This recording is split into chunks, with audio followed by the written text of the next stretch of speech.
Pelo sinal da Santa Cruz, livra-nos Deus, nosso Senhor, dos nossos inimigos, no nome do Pai, do Filho e do Espírito Santo. Amém. São Miguel Arcanjo, defendei-nos no combate. Sede o nosso refúgio contra as maldades e as ciladas do demônio. Ordena-lhe Deus, instantemente o pedimos, e vós, príncipe da milícia celeste, pela virtude divina, precipitai no inferno a Satanás e a todos os espíritos malignos que andam pelo mundo para perderem as almas. Amém. Bom dia! Tudo bem com vocês? Aplauda quem está aí do seu lado, que está aqui nesse nosso acampamento de Corpus Christi, onde Deus está falando muito ao nosso coração e está nos atraindo a essa presença real no Santíssimo Sacramento, fazendo um avivamento eucarístico na nossa alma. Eu gostaria que você pegasse a sua palavra, por favor, e abrisse no Evangelho de São Mateus, no capítulo 28, versículos 19 e 20. Mateus, capítulo 28, versículos 19 e 20. Disse Jesus: ide, pois, e fazei discípulos todos os povos, batizando-os em nome do Pai, do Filho e do Espírito Santo. Ensinai-os a observar tudo o que vos mandei.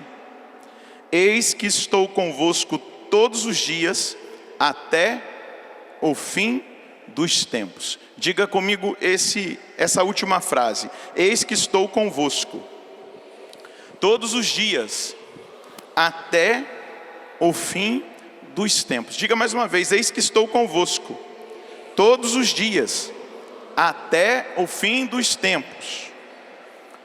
Jesus quis ficar conosco, amém?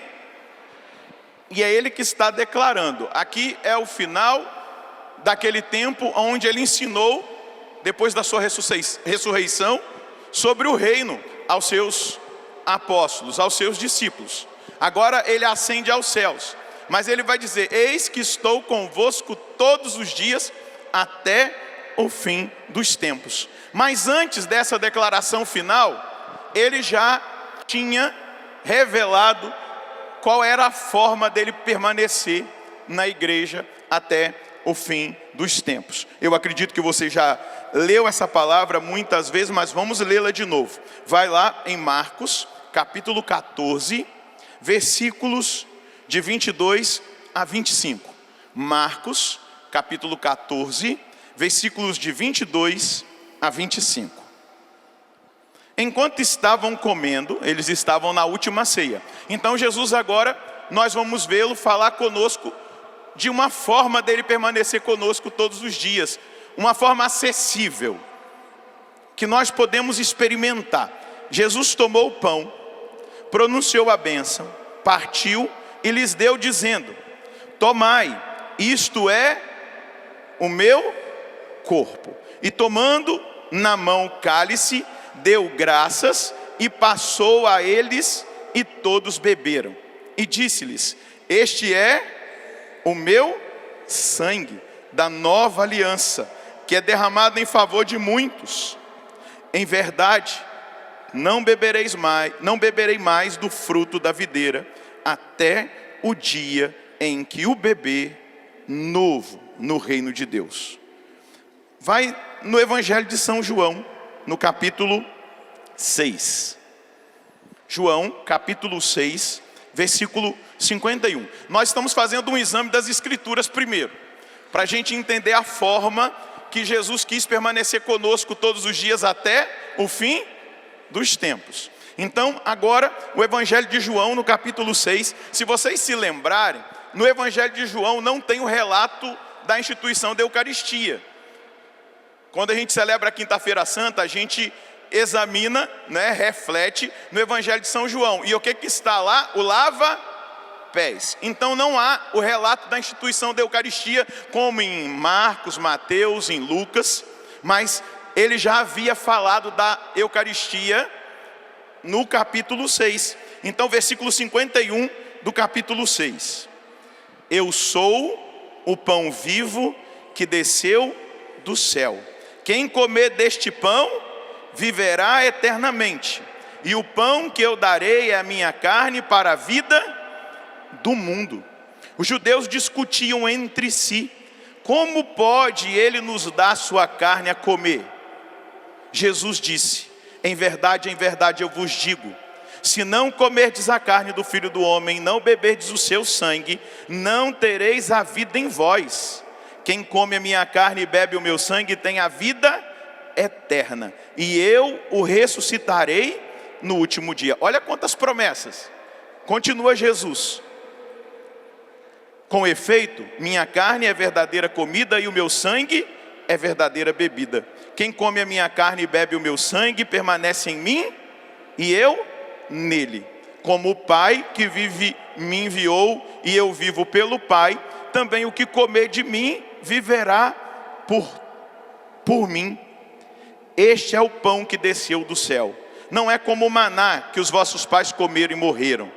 Quem come deste pão viverá para sempre. Repita comigo: quem come deste pão viverá para sempre.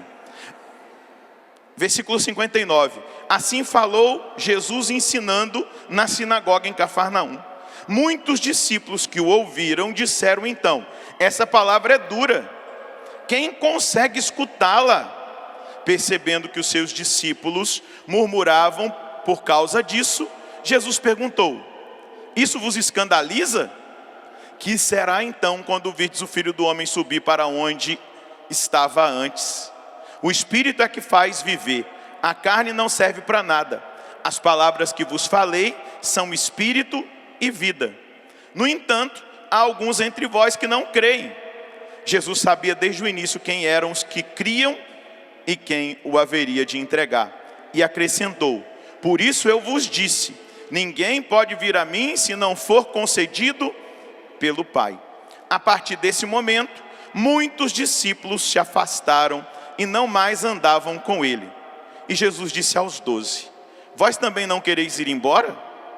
Simão Pedro respondeu: a quem iremos, Senhor? Tu tens palavras de vida eterna. Jesus hoje está dizendo para mim e para você: e vocês também não querem ir embora? Diante dessa doutrina da Eucaristia, diante dessa exigência, para termos parte com Ele, nós precisamos ter essa comunhão com o sacramento de amor, com o Santíssimo Sacramento. E Ele vai dizer, Pedro vai responder: a quem iremos, Senhor? Tu tens palavras de vida eterna. Pergunta para quem está do seu lado: você não quer ir embora também não? Não estou mandando você embora da Canção Nova não, tá? Por favor. Só estou fazendo uma brincadeira, num sentido muito sério, porque nós precisamos assumir toda a doutrina da igreja, e existe uma doutrina eucarística, e que nós estamos aqui nesses dias tocando de uma forma muito linda nela. E nessa doutrina eucarística, nessa experiência com Jesus eucarístico, nós vamos experimentando essa vida espiritual, essa entrega de Jesus a nós, seja no sacramento do altar, na Santa Missa, seja na experiência de adoração, na visita ao Santíssimo Sacramento. Então Jesus, Ele vai exatamente mostrar a eles que eles precisam assumir verdadeiramente essa doutrina. E junto com Pedro, o padre perguntou para você: você também não quer ir embora? Você em casa, você vai dizer: a quem iremos, Senhor? Diga comigo: a quem iremos, Senhor? Só tu tens palavras de vida eterna.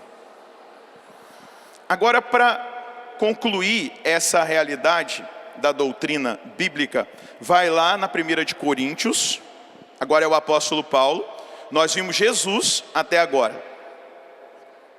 E Paulo vai testemunhar algo interessante que diz daquilo que é a base da fé da Igreja Católica. Você sabe aonde está edificada a fé da Igreja Católica? É só na Escritura Sagrada? Sim ou não? Não. Primeiro a Sagrada Tradição, depois a Sagrada Escritura e o Sagrado Magistério. Então a igreja está edificada na sua fé nesses três pilares. Diga comigo: Sagrada Tradição, Sagrada Escritura Sagrado magistério. Quando a gente fala de sagrada tradição, não é nessa mentalidade de tradicionalismo, mas de uma doutrina segura que dá embasamento para nós hoje, amém? Isso precisa ficar compreendido. E o apóstolo Paulo já é alguém que recebe uma revelação. Ele não estava com Jesus quando Jesus instituiu a Eucaristia. O que ele recebe como revelação. Vamos lá? Versículo 23. De fato, olha o que ele vai dizer: eu recebi do Senhor o que também vos transmiti. Na noite em que ia ser entregue, o Senhor Jesus tomou o pão e, depois de dar graças, partiu e disse: isto é o meu corpo entregue por vós, fazei isto em memória de mim. Do mesmo modo, depois da ceia, também tomou o cálice e disse: este cálice é a nova aliança no meu sangue. Todas as vezes que dele beberdes, fazei-o em memória de mim. De fato, todas as vezes que comerdes deste pão e beberdes deste cálice, proclamais a morte do Senhor até que ele venha. Eis que estou convosco todos os dias até o fim dos tempos, até que ele venha. Então, nós precisamos ter essa visão muito clara. A doutrina bíblica nos dá essa garantia da presença real de Jesus no Santíssimo Sacramento do altar. Nós, quando comungamos, nós não recebemos um pãozinho, como às vezes se dá para as crianças ali, nem é muito aconselhado, porque depois elas precisam passar pela experiência de fé para acreditar no pão consagrado, transubstanciado. Mas não é um pãozinho. Quando é declarado as palavras da consagração, ali está o corpo do Senhor, ali está o sangue do Senhor. Corpo, sangue, alma e divindade. Então essa doutrina, biblicamente falando, ela está estabelecida. Mas é preciso que nós, para experimentarmos a graça que Jesus deixou para nós da presença dele, que nós creiamos. E peçamos ainda mais fé para Deus, para que nós creiamos na presença real. Peçamos ainda mais piedade nas nossas comunhões, nos preparemos ainda melhor para recebê-lo. Mas também nós recebemos uma graça dessa presença real que fica no Santíssimo Sacramento do altar, espalhados nas capelas do Santíssimo Sacramento no mundo inteiro. Nos lugares mais remotos está lá a presença de Jesus. Mas eu queria, antes de entrar numa outra dimensão da pregação, que você escutasse um pouquinho o testemunho da tradição, para você ver que aquilo que foi declarado por Jesus, vivido pelos apóstolos, na igreja primitiva, nos primeiros momentos da igreja, eles já viviam. E viviam com intensidade. De uma intensidade tal, que a experiência eucarística deles os levavam até mesmo a dar a vida por aqueles que eles recebiam, por aquele que eles recebiam no coração. Veja bem, olha só, lá no segundo século, nas constituições apostólicas, São Clemente, Papa, ele vai dizer assim. Ele foi martirizado lá no primeiro século. Olha o que ele vai dizer: santo sacrifício se celebra diante de todos os fiéis, em pé e orando em voz baixa. E quando é ofertado, cada um, conforme a dignidade de sua ordem, recebe o corpo do Senhor e o seu sangue precioso. Você está ouvindo? Lá no século I, depois dos apóstolos, São Clemente, Papa, ele vai dizer da presença real. Gente, isso é uma segurança para que no século 21, no ano de 2024, nós firmemos a nossa fé na presença real. E ele continua, veja só. Todos se aproximam em ordem com temor. Diga comigo, com temor. Diga mais uma vez, com temor, com respeito pois é o corpo do Rei dos céus. Aí eu vou perguntar para você já, como é que você está indo para a fila da comunhão? Dessa maneira, com temor e com respeito, ou de qualquer forma? Ou você recebe Jesus de qualquer maneira, como se você estivesse recebendo um pãozinho? A gente precisa se perguntar como que está a nossa piedade eucarística, o nosso respeito, a nossa atitude de adoração a essa presença real. Ele vai dizer, olha, lá no primeiro século, os fiéis, os nossos irmãos, que a maioria deles foram mártires, eles iam para a fila da comunhão com respeito e com temor, pois eles tinham consciência que era o corpo do Rei dos céus. Eu queria dizer para você, nós estamos numa intensa experiência de um avivamento eucarístico, amém? E você não pode comungar da mesma forma que você comungava antes de ter chegado aqui. Daqui para frente tem que ser diferente. Quando você se colocar, se você quer aplaudir, aplauda. Te dou a liberdade para aplaudir, porque eu aprendi com o Padre Jonas que quando as pessoas aplaudem, elas aplaudem porque elas entenderam, não é? Quando você vier para a fila da comunhão, você tem que vir com esse temor e esse respeito. Você está se aproximando do preciosíssimo corpo do Rei dos céus. E continua Clemente. Após ter assim recebido o precioso corpo e o precioso sangue de Cristo, rendemos graças. Aquele que se dignou fazer-nos participar dos seus adoráveis mistérios. Então nós rendemos graças, vai dizer São Clemente. Nós fazemos a nossa ação de graças, porque Ele nos tornou dignos de participar de tão grande mistério, de tão grande ato de amor. Veja agora Santo Inácio de Antioquia, que foi martirizado no ano 108. Diga comigo, ano 108. Só para você entender, olha o que ele vai dizer. Ele está aqui combatendo alguns que já na igreja nascente estavam com a cabeça cheia de caraminhola em relação à presença real de Jesus e combatiam às vezes a realidade do santo sacrifício da missa. Ele vai dizer, eles não querem Eucaristia, porque eles não querem reconhecer que a Eucaristia é a carne de nosso Senhor Jesus Cristo. Então, esses que estão aí combatendo, esses que estão aí falando, vai dizer Santo Inácio, não é? Ele foi martirizado em Roma. E ele escreve aos cristãos de Esmirna, eles não querem a Eucaristia, porque eles não querem reconhecer que a Eucaristia é a carne de nosso Senhor Jesus Cristo. São Dionísio, Areopagita, ele foi convertido pelo apóstolo Paulo. Ele era o chefe ali, ele estava ali no Areópago, ele trabalhava ali naquele lugar onde Paulo foi pregar, lá na Grécia. E São Dionísio vai dizer assim, a Santíssima Vítima, o sacramento dos sacramentos, a diviníssima comunhão, os diviníssimos mistérios. Veja, um homem que era intelectual, formado na filosofia da Grécia, ele teve um encontro pessoal com Jesus e a partir dali, ordenado sacerdote, ele começa a celebrar a Eucaristia. E ele é martirizado nos primeiros anos do século II. Agora, Irineu de Lyon, que viveu no ano de 130 a 202, ele vai falar para ali, né? Ele viveu em Esmirna, foi bispo depois de Lyon e foi martirizado no ano de 2002.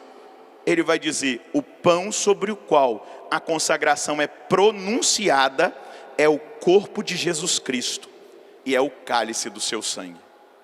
Você está vendo qual é a data que o padre está dizendo? Ele viveu dos anos 130 ao ano 202, lá no início da igreja. E o que eles já reconheciam? Que Jesus está presente no Santíssimo Sacramento do altar. É o corpo de Jesus Cristo e é o cálice do seu sangue. Agora o testemunho de Tertuliano, que viveu de 185, ou melhor, de 160 a 225, depois de Cristo. Recebemos em nossa carne o corpo e o sangue de Cristo, para que a nossa alma viva e se alimente de Deus. Segura na mão de quem está do seu lado. Balança a mão desse irmão. Você vai dizer uma palavra profética agora sobre esse irmão. Está pronto para dizer? Balança a mão dele e diga: nós recebemos em nossa carne o corpo e o sangue de Cristo. Balança a mão dele. Para quê que nós recebemos o corpo e o sangue de Cristo? Balança a mão dele. Para que a nossa alma viva. Para que você tenha vida em abundância. E para que a nossa alma se alimente de Deus. Aleluia, isso tinha que causar agora um impacto na sua alma, um desejo de comungar. Você tinha que estar agora pensando numa missa. Eu quero ir para a missa, eu preciso da missa, eu preciso do corpo de Cristo. Era esse o desejo dos santos, quando eles pensavam na Eucaristia. Eles sonhavam em participar da missa. Gente, eu fui visitar a casa da Beata Helena Guerra, lá em Lucca, no ano de 2017, foi a primeira vez que eu estive lá. E a Beata Helena Guerra, infelizmente, ou felizmente, porque é assim que Deus vai purificando os seus santos, ela recebeu da parte das próprias irmãs, manipuladas por um sistema iníquo, as irmãs dela lá, uma denúncia, foram até o bispo e fizeram uma denúncia de que ela estava deixando irmãs morrer no campo de missão, sem assistência, e também usando o dinheiro da congregação para o bem pessoal, para a publicação dos livros que ela tinha escrito.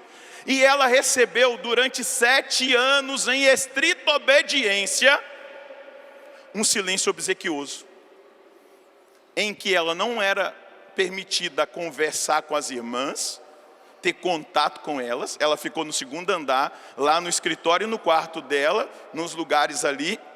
Por que eu descobri isso? Porque a madre geral estava me apresentando a casa e eu vi um canozinho em forma de boca do lado de uma mesa de escritório. E aí eu, curioso, falei: o que é aquele cano ali?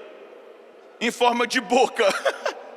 Aí a madre falou assim: como ela estava proibida de conversar, aquele cano descia na cozinha e ela dizia: eu estou com fome, eu estou com sede. E as irmãs levavam comida e água para ela. Exilada ali por uma armadilha de Satanás, que sempre as armadilhas de Satanás, se nós somos espirituais, elas nos ajudam a ser mais santos ainda. Amém? E aí, Helena Guerra também não podia ir na missa. Quando a gente vai para um outro lugar, ela era uma artista, então pirografava, desenhava. Tinha 2 globos terrestres pirografados. E aí tinha lá o mapa do Brasil, 1 hora de São Paulo, 1 hora do Rio de Janeiro. Eu acho que tinha Salvador, Londres, Nova York. Aí eu perguntei para a irmã: ué, o que são esses horários aqui? É porque ela descobriu as horas que se celebram missas nesses países e ela entra em comunhão eucarística. Porque ela não pode ir na missa, ela fica ali enquanto está sendo celebrada a missa, como se ela estivesse presente lá, vivendo a sua comunhão eucarística. Porque ela sabia profundamente aquilo que nós acabamos de ouvir de Tertuliano: recebemos em nossa carne o corpo e o sangue de Cristo, para que a nossa alma viva e se alimente de Deus. Ela não podia receber fisicamente. Talvez existam pessoas que por algum motivo não podem receber fisicamente, mas podem fazer a comunhão espiritual. Amém? Helena Guerra durante 7 anos fez a sua comunhão espiritual. Entrava em comunhão com a missa que era celebrada em Londres. Entrava em comunhão com a missa que era celebrada em São Paulo. Entrava em comunhão com a missa que era celebrada no Rio de Janeiro. Entrava em comunhão com a missa que era celebrada em Salvador. Entrava em comunhão com a missa que era celebrada em Nova York. Porque ela tinha necessidade de Deus na alma dela. Ela tinha o entendimento de quem era Jesus presente no Santíssimo Sacramento do altar. E ela fazia a sua comunhão espiritual de tal modo que ela demonstrava para Jesus o amor que ela tinha por ele na Eucaristia. E ela experimentava ali a santificação. Ela foi sendo santificada, transformada. Veja só, Orígenes, que viveu nos anos de 185 a 253, ele vai dizer: quando tendes a felicidade de receber o pão e o vinho eucarísticos, comeis e bebeis o corpo e o sangue de Cristo. Veja como que a igreja foi sendo edificada. São Cipriano, nos anos de 2000, ele nasceu em 2210 e morreu no ano de 258. Ele vai dizer: nosso Senhor Jesus Cristo, soberano sacerdote de Deus Altíssimo, oferece a Deus, seu Pai, o santo sacrifício sobre a forma do pão e do vinho. Ele ofereceu-lhe seu corpo e seu sangue. Tomando o pão e o vinho, o Cristo disse com toda a verdade: este é o meu corpo, pois não é simples figura do seu corpo e do seu sangue. Agora, vocês me permitam ler o que está escrito ali, depois não fala que fui eu que falei, hein? É São Cipriano que está dizendo. Eu vou ler a frase inteira, porque o cara é radical. Depois fala que o Frei Gilson é radical, que eu sou radical. Eu nunca chamei ninguém por essa palavra que ele vai chamar, mas eu acho que a partir de agora eu vou começar a chamar também. Ele vai dizer assim: sim, Jesus, ele vai dizer, tomando o pão e o vinho, o Cristo disse com toda a verdade: isto é o meu corpo, pois não é simples figura, não representa. Não tem uma galera aí que diz que representa? Sim ou não? É só uma ceia. Ele está dizendo: não é figura do seu corpo e do seu sangue, como imaginam alguns imbecis. Olha a palavra que ele usa: como imaginam alguns imbecis. Eu nunca chamei ninguém de imbecil, e disse que eu sou radical. Vou começar a chamar. Estou brincando, fica calmo. Como imaginam alguns imbecis, mas são realmente o corpo e o sangue de Cristo. Ou a gente acredita e testemunha, ou a gente não entendeu nada. Olha o que esse santo lá do início da igreja está dizendo. Ele está enfrentando aqueles que já lá naquela época diziam que Jesus não estava presente.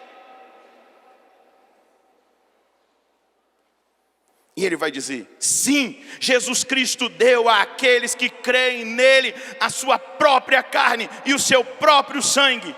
E ele disse: eu, o Santo de Deus, encarnado, eu vos dou o pão vivo, o pão e o vinho, e eu quero que seja o meu corpo e o meu sangue. Aplauda esse Deus de amor que quis permanecer conosco todos os dias, até o fim do mundo, até o fim dos tempos.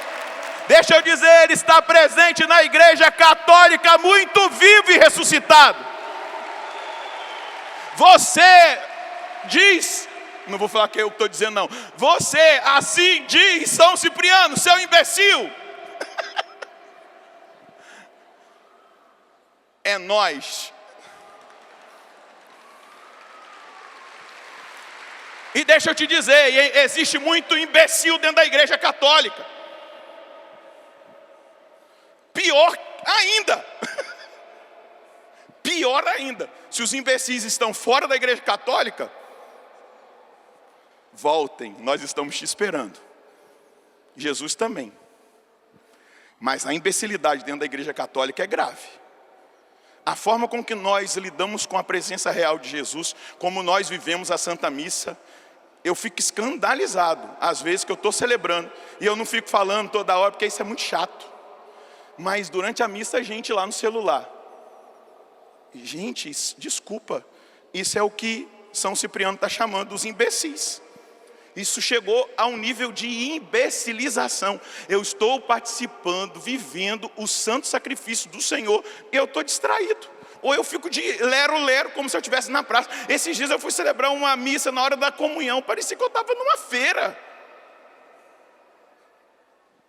Não tinha temor e nem piedade, era uma conversaiada danada. E eu tive que pegar o microfone e perguntei: vocês estão na feira, na praça ou na missa?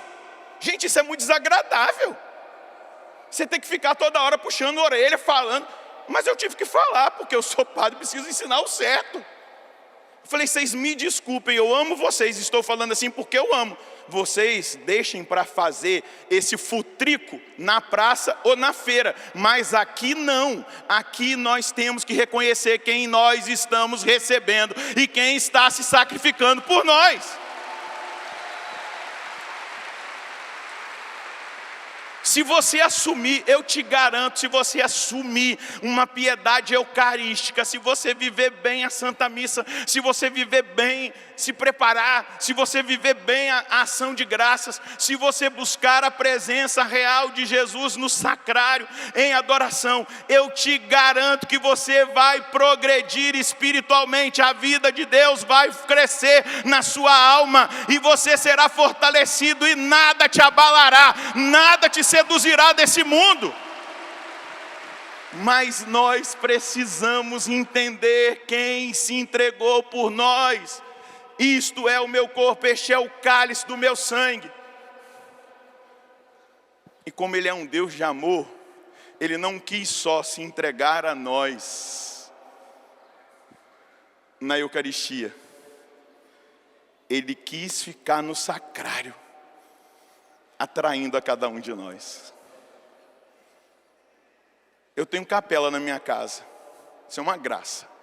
Mas sabe qual é o meu maior cuidado que eu tenho na minha casa, que tem capela, porque eu sou sacerdote, preciso da capela lá em casa, para celebrar a missa e tem o Santíssimo? É não me acostumar com a presença de Jesus. É não achar que eu sou tão familiar que eu entro na capela como se eu estivesse entrando no meu quarto. A gente é tão íntimo que eu nem reconheço a presença mais ali. É meu amigo, claro que ele é meu amigo, mas a amizade não vai tirar a piedade, pelo contrário, a amizade vai potencializar a piedade. Então eu preciso reconhecer quem Ele é, ajoelhar e ficar ali. Vou lá, me ajoelho, depois no genuflexório.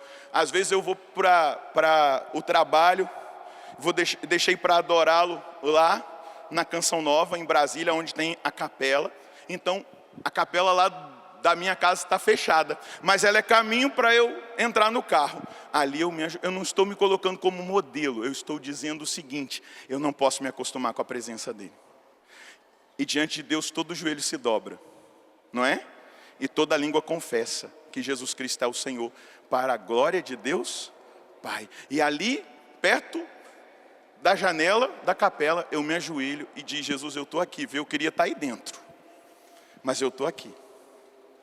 Tem um santo que entrou na minha vida agora, um santo eucarístico, apóstolo da Eucaristia, chamado São Manuel Gonzales. Já ouviu falar?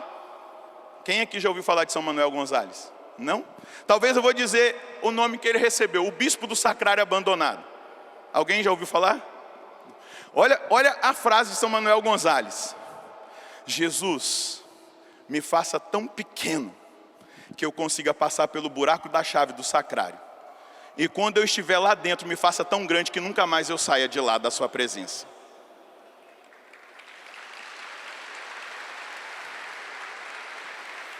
Consciência da presença. Esses dias eu coloquei essa frase em um teólogo da libertação muito famoso. Me confrontou no Twitter. E falou assim: pelo amor de Deus, padre, para de ensinar essas coisas infantis para o povo. Gente, como que ensinar a adorar Jesus, amar Jesus é infantilidade? Ele falou para mim assim: você precisa ler mais Marx e Freud. Eu falei: meu irmão, você me desculpe, eu preciso ler o Evangelho, porque é sobre Jesus Cristo que eu ensino.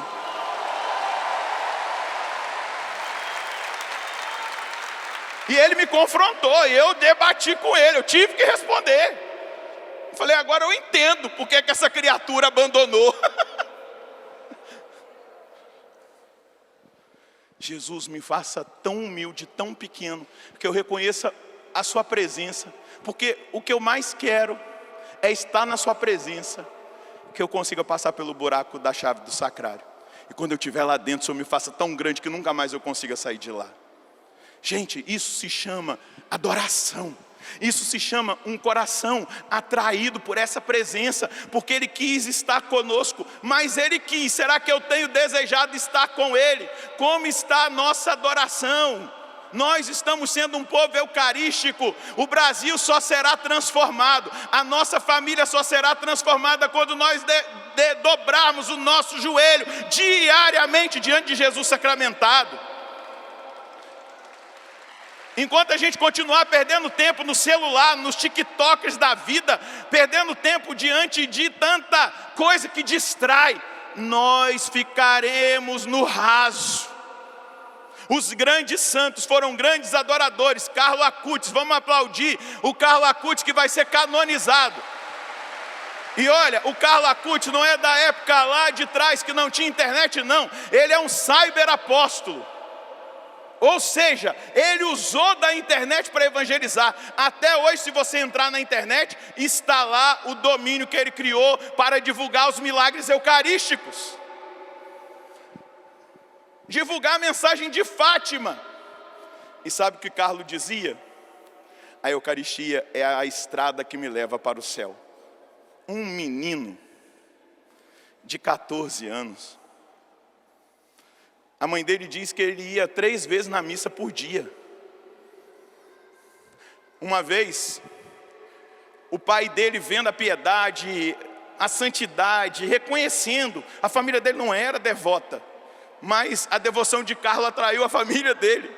E aí o pai dele foi e falou para ele assim: meu filho, eu vou te dar uma passagem para você fazer uma peregrinação na Terra Santa. Família muito rica, a família do Carlo. E aí o Carlo falou: papai, não precisa não, me dá o dinheiro que você ia pagar a minha peregrinação para eu ajudar os pobres, porque eu tenho uma Terra Santa todos os dias que eu visito lá na Capela do Santíssimo. Não que nós não queiramos ver a Terra Santa, conhecer, não é isso. É uma graça andar em cima da Bíblia. Mas olha a consciência eucarística do rapazinho. Por que ele vai ser canonizado? Porque Deus entrou nele, na alma dele. Ele entrou em Deus, é aquilo que eu acabei de dizer aqui. Veja só, acho que foi Tertuliano, deixa eu pegar aqui.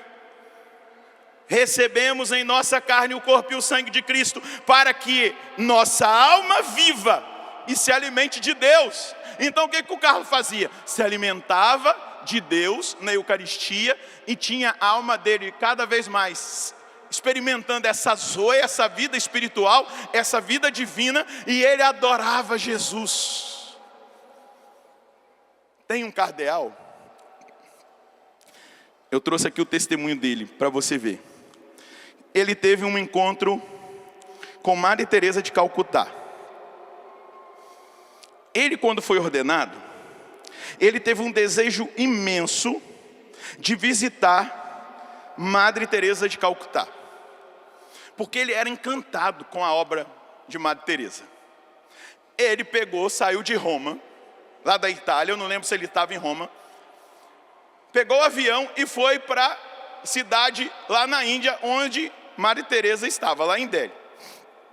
Bateu na porta do convento, a irmã atendeu e ele disse: eu vim aqui para ver Madre Teresa de Calcutá. Ela falou: olha, a Madre não pode receber. Fechou a porta. Agora você imagina quantas pessoas batiam na porta querendo ver Madre Teresa de Calcutá, né? E aí, ele bateu de novo na porta e falou assim: eu vim aqui ver Madre Teresa de Calcutá, saí lá da Itália, ela não pode receber. E ele disse assim: eu só saio daqui enquanto eu vê-la. Aí a irmã fechou a porta. Eu acho que ele estava numa antessala, né? Ele não estava do lado de fora. A irmã foi lá e trouxe Madre Teresa de Calcutá. Eu vou ler o que ele testemunha no livro que ele escreveu. O nome dele é Ângelo Comastri. Ele foi arcipreste da Basílica de São Pedro, em Roma, por longos anos. Eu nem sei se ele ainda é. E ele escreveu um livro. E ele vai dizer assim: Madre, quando ele encontra com ela, eu sou um padre jovem. Estes são os meus primeiros passos. Há poucos dias eu fui ordenado sacerdote. Vim te pedir para que a senhora reze por mim nas suas orações. E aí ela respondeu para ele: eu sempre rezo pelos sacerdotes e eu sempre rezarei por você, também por você. Aí ele diz, ela segurou na minha mão, me deu uma medalha de Nossa Senhora e me perguntou, quanto tempo você reza todos os dias? Aí ele respondeu, cheio de santo orgulho. Celebra a missa, reza o breviário, e aí ele disse para ela, fazer isso nesses tempos é heroísmo. Rezo todos os dias o texto, porque eu aprendi com a minha mãe.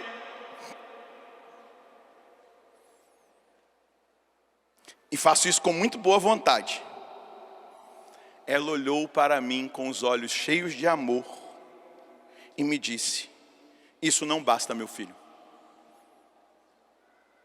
Isso não basta, porque amar não pode ser reduzido a um mínimo indispensável. O amor exige o máximo. Vocês entenderam o que a madre falou para ele? Ou eu vou repetir, tá? Ela segurou na mão do sacerdote, olhou para ele com muito amor e falou para ele assim, meu filho, isso não basta. Isso não basta. Porque amar não pode ser reduzido a um mínimo indispensável. O amor exige o máximo. Repita comigo. Pode aplaudir a madre, está lá do céu. Repita comigo. Porque o amor não pode ser reduzido a um mínimo indispensável. Por que ela estava falando aquilo ali? É obrigação do sacerdote celebrar a missa, amém? Rezar o breviário, amém? Rezar o texto, amém? Então é o mínimo indispensável, ele não pode dispensar. E ele estava achando que era o cara.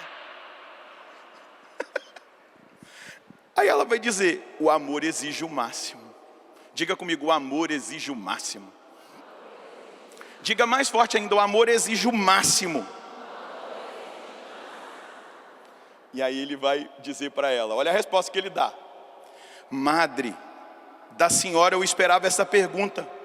Quantos atos de caridade você faz por dia?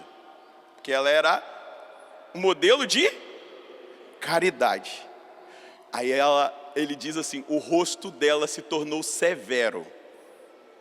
E ela disse, você supõe que eu pudesse praticar a caridade se eu não pedisse diariamente a Jesus para encher o meu coração de amor? Você supõe que eu poderia andar pelas ruas ajudando os pobres se Jesus não infundisse na minha alma o fogo da sua caridade? Ele diz, me senti tão pequeno. Olhei para ela com tanta admiração e o desejo de entrar na alma dela tão cheia da presença de Deus. Ela acrescentou, leia atentamente o Evangelho. E você verá que Jesus, para dedicar-se à oração, sacrificava as obras de caridade. E você sabe por quê? Para ensinar-nos que, sem Deus, nós somos muito pobres para ajudar os pobres.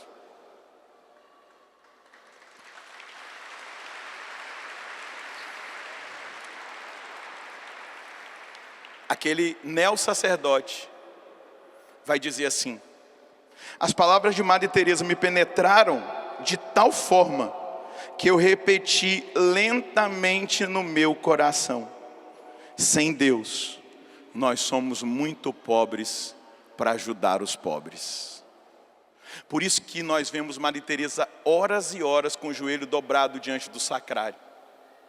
Uma vez eu estava indo para a Europa, numa missão, e eu tinha comprado um livro de Madre Teresa que tinha saído de uma biografia, Seja Minha Luz. Gente, eu chorei horas no avião lendo aquele livro. Quando eu cheguei na parte que Madre Teresa disse que ela viveu 50 anos de escuridão, ela não teve consolo, sentimento, arrepio, provas de amor de Deus, mas durante 50 anos, ela se encheu de Deus, porque ela sabia que Ele estava ali, apesar dela não sentir Absolutamente nada. Mas ela sabia que ele estava ali e ela passava horas e horas a fio diante de Jesus sacramentado. Eu estou pedindo que essa pregação, ela afervore o seu coração para a adoração a Jesus na Eucaristia. Eu estou pedindo que o Espírito Santo, ele faça uma obra tão tremenda na sua alma, que você não passe um dia sequer sem visitar Jesus no Santíssimo Sacramento do altar. Eu estou pedindo ao Espírito Santo que ele gere algo tão tremendo na sua vida. E aí eu vou contar uma outra história para eu concluir a pregação do bispo do Sacrário abandonado. Que você, a partir de agora, viva um avivamento eucarístico na sua vida. Que você viva uma experiência tremenda com esse Deus, na Santa Missa e no Sacrário, porque lá Ele está te esperando. Lá Ele quer que você seja como Maria. Maria escolheu a melhor parte. Marta, porque você está tão agitada? Porque tem tantas pessoas doentes? Porque tem tantas pessoas que estão perdendo a fé ou se entregando às ideologias desse tempo? Porque não gastam mais tempo na presença de Jesus sacramentado. Ah, padre, mas eu rezo na minha casa. Deixa eu ler. Eu nem usei o que eu escrevi tão lindamente no meu computador. Mas deixa eu pegar algo aqui.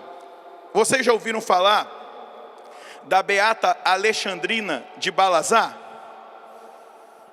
Ela é uma portuguesa que viveu anos a fio da sua vida só de Eucaristia. Ela não bebia água e ela não comia. Ela se alimentava da Eucaristia. Ela ficou em cima de uma cama porque um homem tentou violentá-la e ela pulou da janela para não trair Jesus na impureza. E a partir daquele momento, paralisada em cima de uma cama, a beata Alexandrina de Balazar, ela começou a viver a vida totalmente eucarística. E ela, a beata Alexandrina, é lá em Portugal. Mas você sabia também aqui no Brasil que teve uma mulher que viveu 60 anos só de Eucaristia? Chamada Lola. Aqui no Brasil, lá em Rio Pomba, deve ter gente de Rio Pomba me assistindo agora. A Lola viveu quase 60 anos só de Eucaristia. Não comia e não bebia água. Ela só comungava. Um milagre. Porque se a gente não bebe água e não come, o que acontece? Mas aqui eu não li o texto falando que a visita, de Jesus em nós é uma realidade que nos comunica a vida? Sim ou não? Sim. Então nós precisamos entender isso. Eu estou procurando aqui aonde eu escrevi aquilo que a beata Alexandrina falou. Eu já vou ler para você. Eu quero ler ipsilítere, como ela falou, para eu não criar, porque eu sou sanguíneo, né? Então a gente vai criar, a gente cria uma história em cima da história. Mas eu quero que seja fiel àquilo que Jesus falou à beata Alexandrina. Eu tinha circulado aqui, mas se eu não achar, eu falo como Jesus falou para ela, para você. Jesus disse para ela o seguinte: minha filha,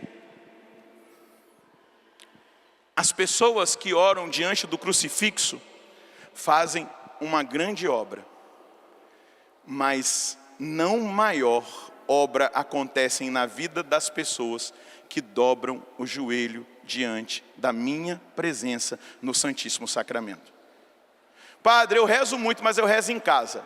Vai para a capela.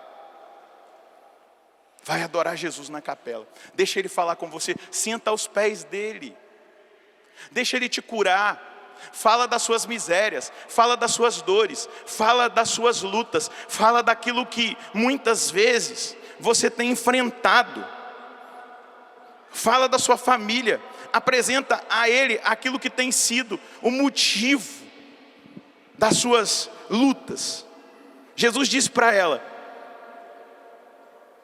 que rezar diante de um crucifixo é bom, mas é muito melhor fazê-lo diante de mim no Santíssimo Sacramento. E aí eu concluo com o bispo do Sacrário abandonado. Qual é o nome dele? São Manuel Gonzales. São Manuel Gonzales foi ordenado padre e nos momentos primeiros da sua experiência de sacerdote, ele foi mandado por uma paróquia. E olha o que aconteceu. Ele chegou diante do sacrário, e o sacrário estava um lixo. Um lixo. Ele vai testemunhar. Que sacrário, meu Deus! Que esforços tiveram que fazer ali a minha fé e minha coragem para eu não voltar e pegar o burro do sacristão e voltar. Que ainda estava amarrado ao batente da porta da igreja e sair correndo para minha casa. O sacrário, ele estava abandonado e ele estava tão deteriorado que ele sentiu vontade de sair correndo e ir embora. E aí ele continua. Mas não fugi. Ali eu fiquei um longo tempo. E ali eu encontrei meu plano de missão. Ali eu encontrei o alento para realizar minha missão. Mas sobretudo, eu encontrei Jesus. Aí de joelhos, diante daquele monte de farrapos e de sujeira, a minha fé via através daquela portinha carcomida, um Jesus tão calado, tão paciente, tão desprezado, tão bom, que olhava para mim e dizia: eu estava te esperando. Sim, parecia que depois de recorrer com a vista àquele deserto de almas, pousava o seu olhar triste e suplicante, que dizia muito e me pedia: chame o meu povo para me adorar. Eu estou abandonado. Quantas capelas estão vazias, espalhadas pelo mundo inteiro, porque ninguém vai lá adorar? Talvez não esteja num estado que estava esse sacrário. Um olhar no que se refletiam os desejos infinitos de amar e uma angústia infinita também por não encontrar aqueles que ele queria ser amado por eles. Um olhar no que se refletia toda a tristeza do evangelho. A tristeza do não havia para ele pousada em Belém. Ele teve que nascer numa manjedoura, no meio dos animais. A tristeza daquelas palavras do mestre: e vós também não quereis me deixar? A tristeza do mendigo Lázaro pedindo migalhas que sobraram da mesa do Epulão. A tristeza da traição de Judas, da negação de Pedro, da bofetada do soldado, das cusparadas do pretório, do abandono de todos. Sim, sim, aquelas tristezas estavam ali naquele sacrário oprimido e abandonado, esmagando o doce coração de Jesus e fazendo sair dos seus olhos uma seiva amarga, as lágrimas benditas daqueles olhos, dos olhos de Jesus. Diante dessa realidade, eu não fugi, mas eu permaneci ali com Jesus sacramentado, ali de joelhos em adoração. Jesus sacramentado me iluminou sobre o meu sacerdócio e sobre a minha missão, e toda a minha vida foi dedicada a este chamado eucarístico do Senhor. O clamor da sua alma será sempre: ainda que todos te abandonem, eu não te abandonarei. São Manuel Gonzalez disse para Jesus naquele dia, pode aplaudir: ainda que todos te abandonem, eu não te abandonarei. Eu sonho que essa pregação se espalhe pelo mundo inteiro e que haja disputa para entrar na capela do Santíssimo a partir de agora. A capela da sua paróquia, a capela da sua comunidade, a capela lá daquele santuário onde você frequenta, que estejam lotadas de homens e mulheres, jovens e crianças, que entenderam e que vão dar essa resposta: ainda que todos te abandonem, eu não te abandonarei, eu estarei lá com o Senhor, porque o Senhor quis estar conosco todos os dias, até o fim dos tempos. Está na Santa Missa, e Ele está no sacrário, esperando os adoradores. E eu queria que os adoradores ficassem de pé. Quando São Manuel Gonzalez morreu, ele deixou escrito no seu testamento o seguinte: eu peço para eu ser enterrado junto a um sacrário,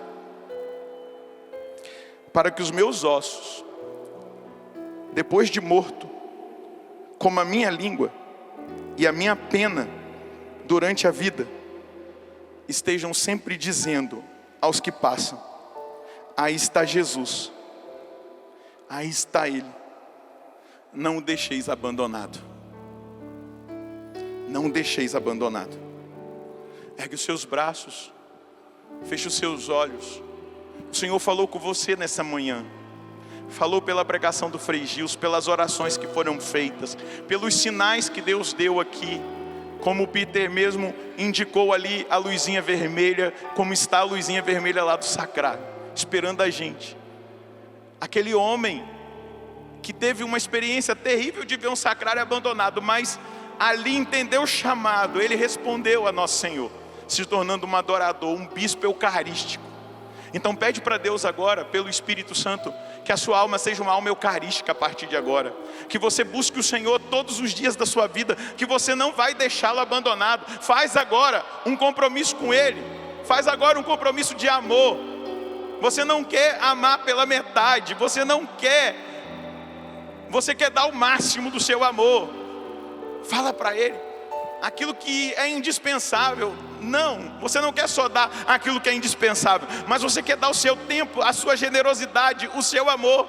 Jesus, eu estou pedindo agora que por essa palavra que o Senhor mesmo disse a nós nessa pregação sobre a visita ao Santíssimo Sacramento, diante de tudo que nós ouvimos dos elementos da Escritura, da tradição, do testemunho dos santos, que o Senhor possa agora agir na alma de cada um de nós, com um avivamento eucarístico, com a saudade da sua presença real, de gastar tempo.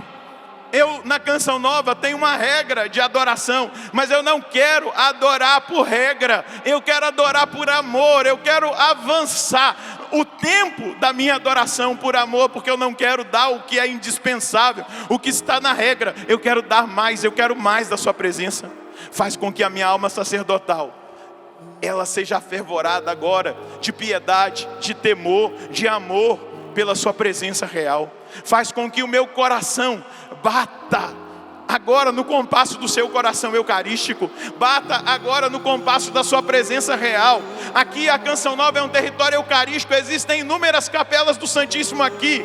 Faz com que agora a nossa alma seja, Deus, avivada em devoção, em piedade, em desejo de adoração. Senhor, eu peço que isso se espalhe pelo Brasil. Eu sei que o Brasil já tem experimentado um avivamento, grandes conversões têm acontecido no nosso tempo, mas eu peço um avivamento eucarístico para a nossa nação. Que os católicos voltem para a capela para adorar, deixem o celular em casa, deixem o celular desligado na bolsa e entrem em comunhão com o Senhor, não se distraiam da sua presença. Senhor, realiza na nossa alma essa obra. Nós precisamos, nós desejamos, nós necessitamos desse avivamento eucarístico. Inflama a nossa alma de amor, inflama como a alma de São João Maria Vianney era inflamada, a alma de São Padre Pio de Peltretina, de Miriam de Jesus crucificado, a alma de Helena Guerra na sua comunhão espiritual. Naqueles 7 anos ela demonstrou quanto ela te amava e quanto ela precisava de ti. Inflama agora a nossa alma de amor, como era inflamada a alma de Carlo Acutis. Inflama a nossa alma, como era inflamada a alma de Dom Bosco. Inflama a nossa alma, inflama como era inflamada a alma de Santa Teresinha do Menino Jesus. Inflama a nossa alma, Jesus, como era inflamada a alma de Santa Catarina de Sena e de tantos santos e santas que experimentaram essa graça. As pessoas que em casa estão se derramando em lágrimas, aqueles que aqui foram tocados pela sua graça, realiza essa obra, esse chamado que o Senhor nos faz. Nós precisamos, Jesus, nós precisamos, como Santa Faustina, nós precisamos Nós precisamos, como São João Paulo II, nós precisamos ser eucarísticos, Jesus. Cada vez mais eucarísticos, Jesus. É o que nós suplicamos ao Senhor. Sassa que só queima, que não se apaga. Ergue os seus braços, canta para Ele. Somos tua igreja, Viemos adorar, viemos te adorar neste teu altar. neste teu altar. Somos sacrifício. Somos sacrifício. Vem nos consumir. Vem nos consumir. Estamos aqui. Estamos Deixa aqui. esse fogo queimar, arder na sua alma. Aqui Aqui foi a tua presença, canta para Ele, que nos trouxe aqui, Jesus. foi a tua presença que nos trouxe aqui, Senhor.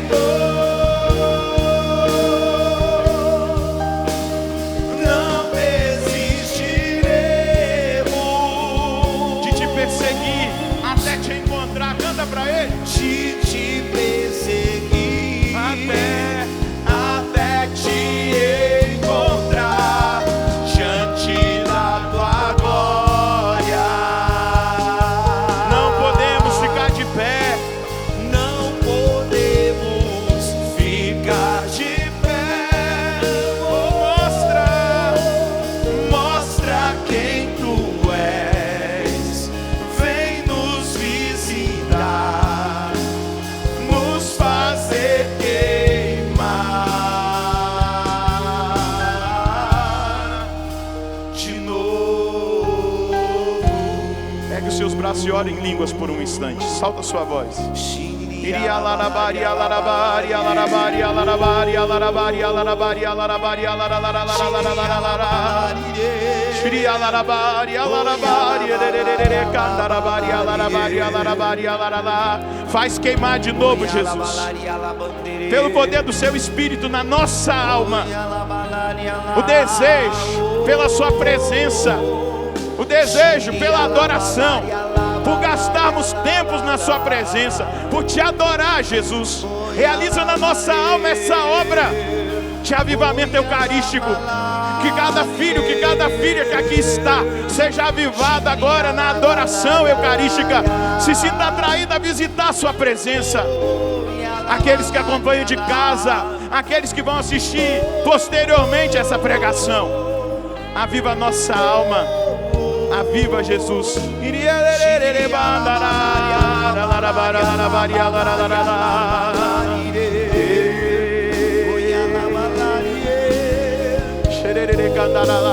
Canta para Ele, canta para Ele. Foi a tua presença, Foi a tua presença que nos trouxe aqui, que nos trouxe aqui. Não desistiremos de te perseguir até te encontrar, de te perseguir até te encontrar diante da tua glória. Não podemos